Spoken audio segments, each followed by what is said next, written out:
Chapter 4 start करते हैं, class 6 polity का। की element of democratic government. South Africa की स्टोरी है इसमें। सबसे पहले साउथ अफ्रीका में अलग अलग रेस के लोग, जैसे ब्लैक ओरिजिनल थे, वाइट सेटलर थे और इंडियन लेबरर वहाँ काम करते थे। तभी माया नायडू को, वो 11 साल की थी, उसको एक स्क्रैप बुक में एक इंसान की फोटो मिलती है जिसका नाम हेक्टर पीटरसन था। ठीक है, वो हेक्टर पीटरसन 15 साल का था। पुलिस ने उसको गोली मार दी थी। तो माया ने पूछा क्यों उसे गोली मारी थी। तो उसकी माँ बताती है कि उस वक्त अपार्थिड सिस्टम चलता था। लोगों को कलर के बेसिस में डिवाइड किया जाता था, उनसे अलग व्यवहार किया जाता था।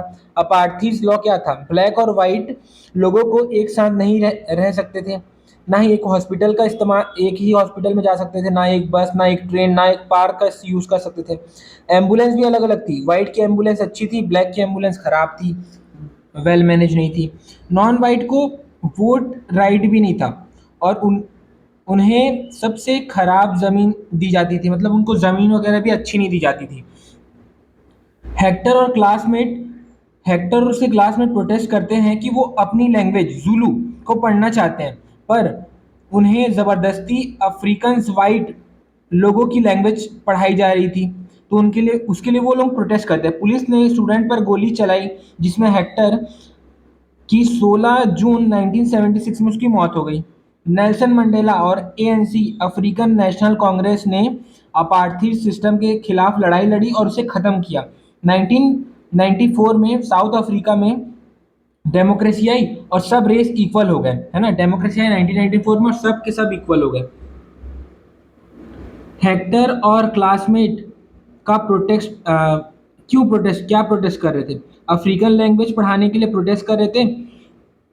अफ्रीकन लैंग्वेज पढ़ाने के लिए अगेंस्ट में अपनी लैंग्वेज को प्रमोट करे थे। मतलब वो लोग चाहते थे कि जुलू लैंग्वेज को पढ़ाए, मगर जो वाइट लोग थे वो चाहते थे कि हमारी लैंग्वेज पढ़ाई जाए। नॉन वाइट के अगेंस्ट 5 डिस्क्रिमिनेशन। पहला, हॉस्पिटल, बस, ट्रेन सब अलग था उनका। एम्बुलेंस वाइट की अच्छी थी और ब्लैक की खराब एम्बुलेंस थी। वोटिंग राइट नहीं था उनके पास। बेस्ट जमीन सिर्फ वाइट को मिलती थी और पब्लिक फैसिलिटीज है, पार्क, टॉयलेट, इसका भी अनइक्वल यूज था। सबको इक्वल ट्रीटमेंट करना क्यों जरूरी है? अगर सबको इक्वल ट्रीटमेंट नहीं किया जाए तो जो अभी अपन लोग इनजस्टिस टर्म का मतलब पढ़े थे, प्रीजुडाइस, डिस्क्रिमिनेशन, ये सब बढ़ने लगेगा। लोग डिस्क्रिमिनेट फील करने लगेंगे सोसाइटी से, जिसके कारण वायलेंस होगा, एक दूसरे से लड़ाई झगड़ा होगा। पार्टिसिपेशन, जनता की भागीदारी। डेमोक्रेसी में लोग डिसीजन लेते हैं इलेक्शन के थ्रू। इस कारण जनता की भागीदारी जरूरी है, क्योंकि वही लोगों के लिए रूल बनेगा और उनका ही रिप्रेजेंटेटिव अगर रूल बनाएगा तो उनकी जरूरत को देख करके बनाएगा। पीपल वोट, लीडर सेलेक्टेड, है ना। पीपल वोट करते हैं और लोग सेलेक्ट होते हैं। इंटरेस्ट को ध्यान रखा जाता है लोगों के जब भी कोई पॉलिसी का फॉर्मेशन करते हैं। इलेक्शन फिक्स पीरियड के लिए होता है, 5 साल में होता है इलेक्शन। अगर लीडर को पावर में रहना है तो उसे अच्छा काम करना पड़ेगा, तभी वो दोबारा सेलेक्ट होगा, वरना उसको इलेक्शन वो नहीं जीतेगा। 16,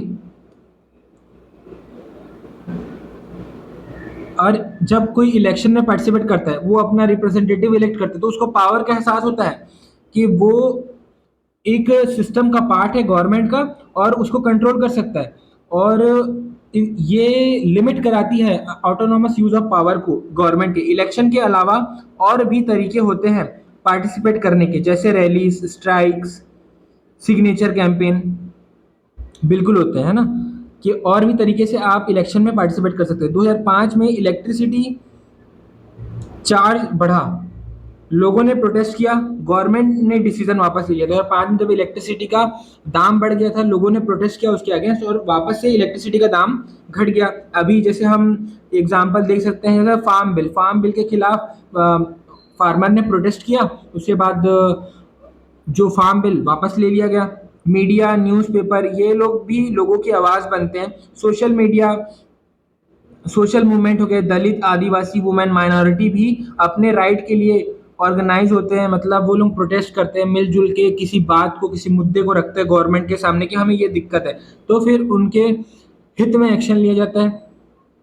नीड टू रिजॉल्व कॉन्फ्लिक्ट, झगड़ा गवर्नमेंट क्या करती है, ये झगड़े को रिजॉल्व करने का भी काम करती है। जैसे कॉन्फ्लिक्ट तब होते हैं जब लोगों को कल्चर, रिलीजन या तो फिर अपने आप से ही उन लोग डिस्क्रिमिनेशन फील करने लगते हैं कि किसी को कल्चर के बेसिस में, किसी को रिलीजन के बेसिस में, किसी को कलर के बेसिस में अलग फील कराया जाए, तब कॉन्फ्लिक्ट का जन्म होता है।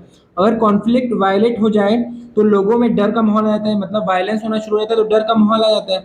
गवर्नमेंट का काम यह है कि कॉन्फ्लिक्ट को पीसफुली रिजॉल्व करे। एग्जाम्पल जैसे रिलीजियस प्रोसेशन हो रहा है तो पुलिस इंश्योर करता है कि वहाँ वायलेंस ना हो। रिवर डिस्प्यूट, जैसे कावेरी रिवर में डिस्प्यूट हुआ कर्नाटका और तमिलनाडु के बीच, तो सेंट्रल गवर्नमेंट उसमें बीच में आता है और उनको रिजॉल्व करता है कि बराबर दोनों को मिलना चाहिए, कोई इसमें लड़ाई झगड़ा या फिर कॉन्फ्लिक्ट की बात नहीं आनी चाहिए। जैसे अप स्ट्रीम में डैम कर्नाटक बना लिया, डाउन स्ट्रीम में तमिलनाडु बना लिया, दोनों को पानी चाहिए था, सेंट्रल गवर्नमेंट ने फेयर डिस्ट्रीब्यूशन कर दिया पानी का। हेक्टर के शूटिंग को अवॉइड हो, मतलब जो हेक्टर को शूट किया गया था, क्या वो अवॉइड किया जा सकता था? हाँ बिल्कुल। अगर पुलिस पीसफुली लोगों से बात करती, उनका उनके प्रॉब्लम को जानती, फिर वायलेंस नहीं होता और हेक्टर की जान बचाई जा सकती थी। इक्वेलिटी एंड जस्टिस, मतलब सबके लिए समानता और न्याय। डेमोक्रेसी का मेन आइडिया है equality and justice. Apartheid and untouchability दोनों इक्वेलिटी के खिलाफ थे।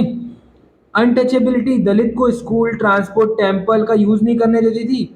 डॉक्टर अंबेडकर अनटचेबिलिटी के खिलाफ फाइट किया उन्होंने, और कॉन्स्टिट्यूशन जब बना तो अनटचेबिलिटी को एक क्राइम घोषित कर दिया गया। अनइक्वल गवर्नमेंट अनइक्वल ग्रुप के लिए स्पेशल प्रोविजन बनाती है, जैसे जैसे माइनॉरिटीज हो गए उनके लिए कुछ स्पेशल रूल बना दिया गवर्नमेंट ने, जो फीमेल्स हो गए उनके लिए कुछ स्पेशल रूल बना दिया, जैसे कि गर्ल चाइल्ड को फीस कम रहेगी, स्कूल में कॉलेजेस में थोड़ी कम होती है गर्ल चाइल्ड की फीस, तो क्योंकि सोसाइटी में लड़कियों को कम वैल्यू दी जाती है, ये इनजस्टिस का माहौल बनाता है। इसलिए अगर गवर्नमेंट उनको सपोर्ट करेगी तो उनके पेरेंट्स भी उनको आगे बढ़ने में हेल्प करेंगे। जैसे कि गर्ल की फीस कम हुई तो पेरेंट्स ने अपनी बेटियों को स्कूल भेजा, एजुकेटेड हुई बच्चियां, फिर क्या हुआ, इक्वेलिटी आ गई।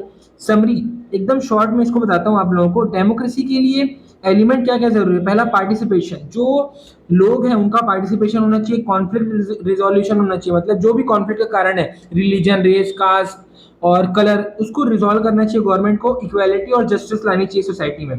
साउथ अफ्रीका में अपार्थीड सिस्टम की स्टोरी देखा और इंडिया में हमने अनटचेबिलिटी को देखा, तो हमें पता चलता है डेमोक्रेसी तभी काम करेगी जब लोग उससे जुड़ेंगे और न्याय के साथ, जब सभी के साथ इक्वल ट्रीटमेंट होगा, तभी लोगों की मेंटेलिटी चेंज होगी और वो डेवलपमेंट के प्रति काम करेंगे, वरना एक दूसरे में कॉन्फ्लिक्ट कर करके ही वो लोग खत्म हो जाएंगे।